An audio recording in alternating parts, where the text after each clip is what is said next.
Star Wars has done a lot in the way of cinema history. It's no understatement to say that Star Wars has literally influenced the way movie executives approach movies, being among the first to incorporate a series of films rather than just one. As of recording this video, Solo: A Star Wars Story is the next upcoming addition to the 10 Star Wars films that currently exist, and it's already slated to earn a larger opening weekend in the box office than its Star Wars spin-off predecessor, Rogue One. But how do all the Star Wars movies rank when it comes to the box office? That's what we're discussing today. Ranking at number 10 at the very bottom of our list, we have the Star Wars: The Clone Wars animated movie. This movie had a budget of $8.5 million and earned a total of $68.3 million at the box office. Now that may sound like a lot of money, but in box office terms it really isn't.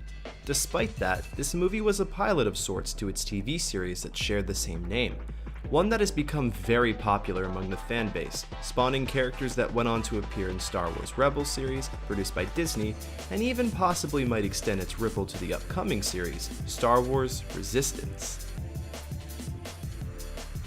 Episode 2, Attack of the Clones, is next on our list, with a grand total of $890,960,788 after adjustment for inflation.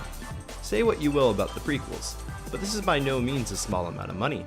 Despite that, Star Wars Episode 2 is the only episodic Star Wars film that was outgrossed in its year of release, placing 3rd domestically and 4th internationally. Sorry, milady.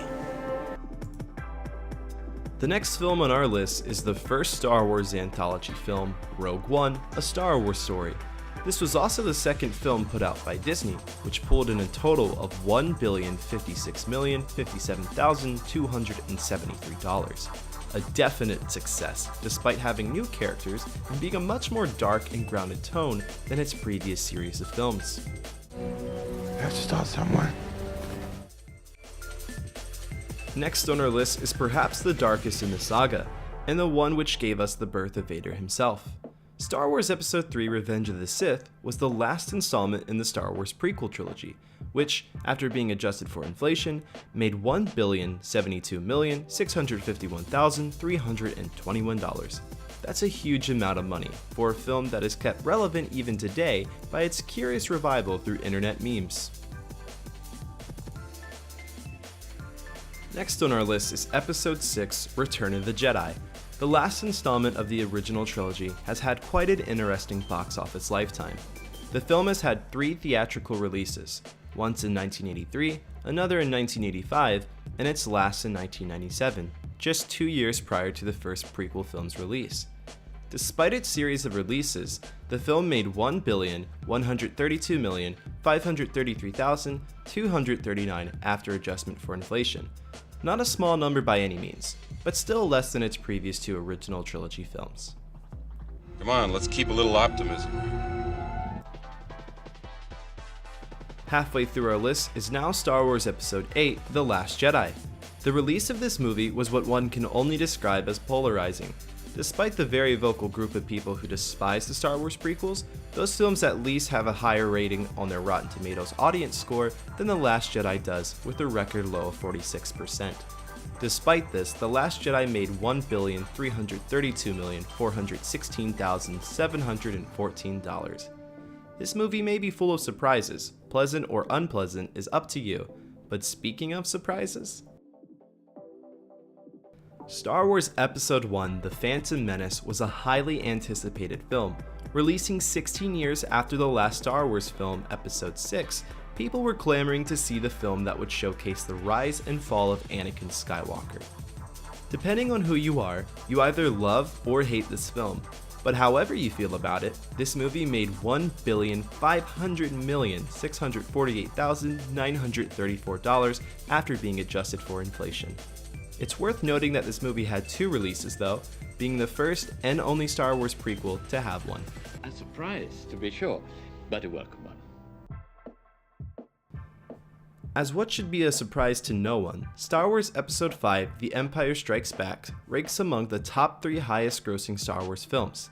It is considered by many to be the best Star Wars film of all time. The Empire Strikes Back received 3 theatrical releases, its first in 1980, and then in 1982 and 97 as well.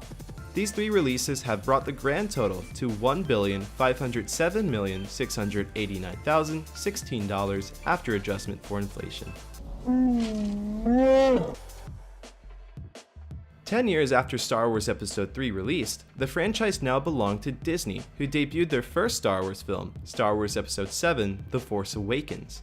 Many fans noticed the near identical story beats to the Star Wars A New Hope, but that didn't stop the movie from making an incredible $2,068,223,624.